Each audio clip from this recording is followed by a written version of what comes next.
दोस्तों स्वागत है आपके अपने चैनल सिविल साइड विजिट में।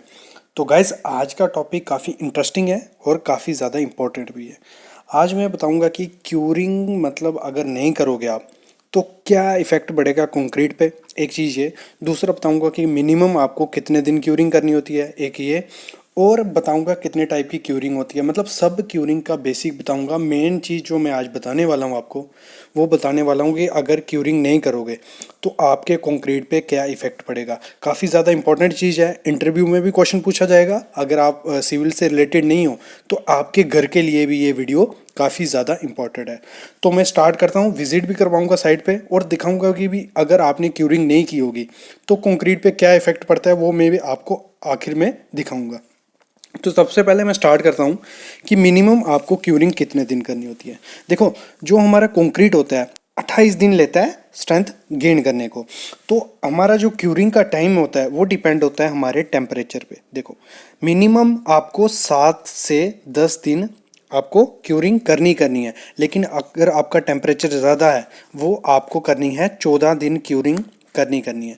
लेकिन जो हमारा आईएस कोड है वो कहता है कि आपको मिनिमम ऐसे 7 दिन क्यूरिंग करनी है, लेकिन अगर आप ऑर्डिनरी पोर्टलैंड सीमेंट यूज़ कर रहे हो तो आपका क्यूरिंग हो जाएगा 14 दिन। ठीक है। और जहाँ रहता है मतलब टेम्परेचर कम रहता है वहाँ आपको 7 से 10 दिन क्यूरिंग करनी है, ये आपको ध्यान रखना है। और क्यूरिंग जो हमारी स्लैब होती है तो मैं प्रेफर करूँगा जो पॉन्डिंग सिस्टम रहता है। सामने आप देख रहे हो जैसे पॉन्ड बनानी है, मतलब चारों तरफ कुछ रेती का बना लेना है और उसके बीच आपको पानी फिल कर देना है 7 से 10 दिन के लिए। और जो पानी का मतलब मिनिमम 30 से 40 mm उसमें पानी होना चाहिए और वो कंटिन्यूस 7 से 10 दिन रहना ही चाहिए। तभी आपका जो कंक्रीट होगा वो अपनी डिज़ाइन स्ट्रेंथ गेन कर पाएगा। ठीक है।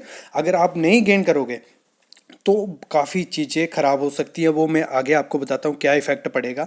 दूसरी चीज़ मैं बताऊँगा क्यूरिंग जरूरी क्यों है। क्यूरिंग इसलिए, मतलब क्या होता है, जो सीमेंट होता है हमें हाइड्रेशन में उसको कंक्रीट है जो उसको हाइड्रेशन प्रोसेस बोल लो, एक केमिकल प्रोसेस है, वो करने के लिए ज़रूरी है। जैसे हमारे बॉडी के लिए पानी ज़रूरी है वैसे ही कंक्रीट के लिए पानी ज़रूरी है।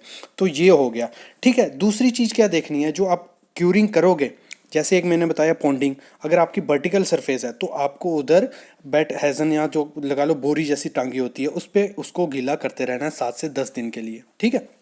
अभी आते हैं हम, अगर आप क्यूरिंग नहीं करते हो, सामने आप देख रहे हो क्रैक पड़े हुए हैं, मतलब क्यूरिंग नहीं करने के ऐसे तो काफ़ी सिंपल फंडे में बोलूँ मैं तो ऐसे तो स्ट्रेंथ लॉस हो जाएगी, उसकी काफ़ी प्रॉपर्टीज़ चेंज हो जाएंगी, ये तो नॉर्मल चीज़ें हैं। लेकिन मेनली जो इफेक्ट पड़ता है वो क्या पड़ता है, 2 टाइप के क्रैक्स क्रिएट हो जाती हैं अगर आप क्यूरिंग नहीं करोगे। मतलब अगर आपने 24 घंटे के अंदर अंदर कि पानी नहीं दिया कंक्रीट को तो उसमें 2 चीज़ें होती हैं, 2 टाइप के क्रैक्स पड़ते हैं। एक पड़ते हैं प्लास्टिक श्रिंकेज क्रैक्स, दूसरे पड़ते हैं थर्मल क्रैक्स। ये इंटरव्यू में क्वेश्चन पूछा जाता है। ठीक है। तो प्लास्टिक श्रिंकेज क्रैक क्या हुए, प्लास्टिक श्रिंकेज क्रैक्स हो गए हमारे।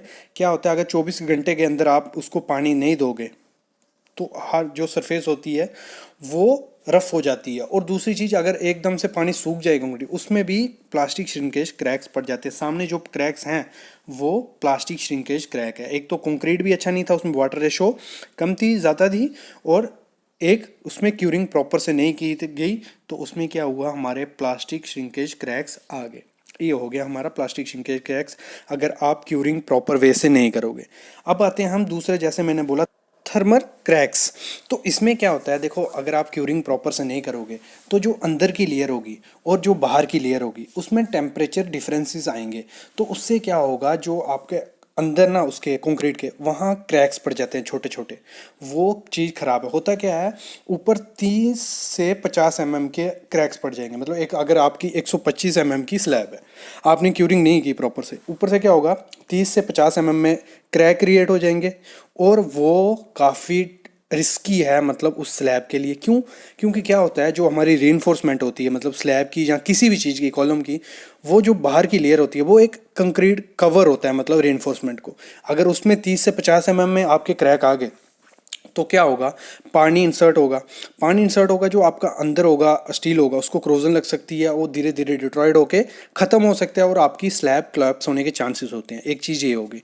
और दूसरी क्या होता है, जैसे मतलब अगर वो क्रैक्स क्रिएट हुए, पानी लगेगा, रेनी सीजन आएगा, पानी लगेगा या धूप लगेगी तो वो स्वेल होंगे। उससे क्या होगा, जो वो पपड़ी बन के मतलब धीरे धीरे टूटता जाता है। आपने काफ़ी स्लैब्स देखी होंगी कि नीचे उसमें से कंक्रीट गिर गया होता है। ये बहुत बड़ा रीज़न होता है क्यूरिंग। क्यूरिंग तो ऐसी छोटी चीज़ है, मतलब बोलते हैं क्यूरिंग नहीं करोगे तो कुछ नहीं, लेकिन काफ़ी बड़ा इफेक्ट पड़ता है अगर आप क्यूरिंग नहीं करोगे। मतलब अगर मिनिमम आपने 7 दिन क्यूरिंग नहीं की, यहाँ टेम्परेचर 30 से 40 डिग्री है, वहाँ अगर आपने क्यूरिंग नहीं की 7 दिन, तो आपका कंक्रीट की स्ट्रेंथ 40% कम हो सकती है अगर आपने प्रॉपर क्यूरिंग नहीं की।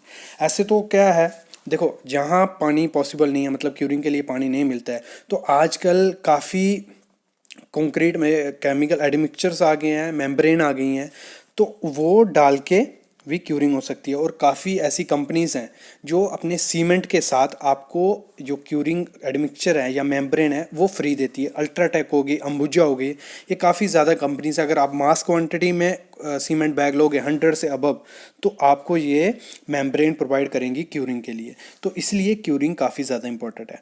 और दूसरी चीज़, जैसे मैंने बताया 7 से 10 दिन आपको क्यूरिंग करनी है, लेकिन जिसमें एडमिक्सचर्स होगा, ठीक है, और जिसमें मिनरल्स एडमिक्सचर रहता है जो, वो उसमें आपको कम से कम 10 दिन क्यूरिंग करनी है। ये आपका IS 456/2000 भी कहता है कि आपको 10 दिन क्यूरिंग करनी ही करनी है।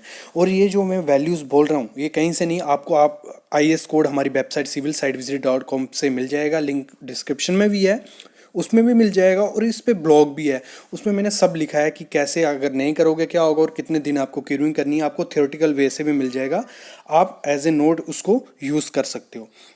ये हो गया हमारा ये टॉपिक। और जैसे मैंने स्टार्ट में कहा था कि क्यों क्यूरिंग ज़रूरी होती है, वो इंटरव्यू में पूछा जाता है। तो इंटरव्यू में क्वेश्चन पूछा गया है कि जो हमारा अभी रिसेंट इंटरव्यूज़ हुए हैं 2-3 हमने जो कंडक्ट करवाए हैं, उसमें क्वेश्चन पूछा गया क्या कि क्यूरिंग मतलब क्यों ज़रूरी है, पर वाटर ही क्यों देना ज़रूरी है। तो मेनली आपको इसका आंसर करना है, जो हाइड्रेशन प्रोसेस रहता है उसके लिए हमारी क्यूरिंग ज़रूरी है। और जो डिज़ाइन स्ट्रेंथ रहती है, मतलब जो आप कंक्रीट यूज़ कर रहे हो उसको अटेन करने के लिए कंक्रीट को क्यूरिंग ज़रूरी होता है। और आपको 7 से 10 दिन क्यूरिंग उस चीज़ की करनी ही करनी है। अगर उसमें एडमिक्सचर मिनरल्स हैं तो आपको उसको 14 दिन प्रॉपर वे से क्यूरिंग करनी है। ये चीज़ आपको देनी है। अगर आप नहीं करोगे तो आप सामने देख रहे हो ये क्रैक्स, एक प्लास्टिक श्रिंकेज क्रैक्स या थर्मल क्रैक्स, 2-3 टाइप के और क्रैक्स होते हैं। इस पे वीडियोस हैं हमारी, देख सकते हो आप। काफ़ी इफेक्ट पड़ता है उसकी स्ट्रेंथ पे भी। तो गाइस आज का ये टॉपिक था हमारा, मेरे ख्याल में काफ़ी ज़्यादा इंपॉर्टेंट टॉपिक था, और आपको आई होप आपको समझ भी आया हो। अगर आपको समझ नहीं आया आप हमारा इस पे ब्लॉग पढ़ सकते हो।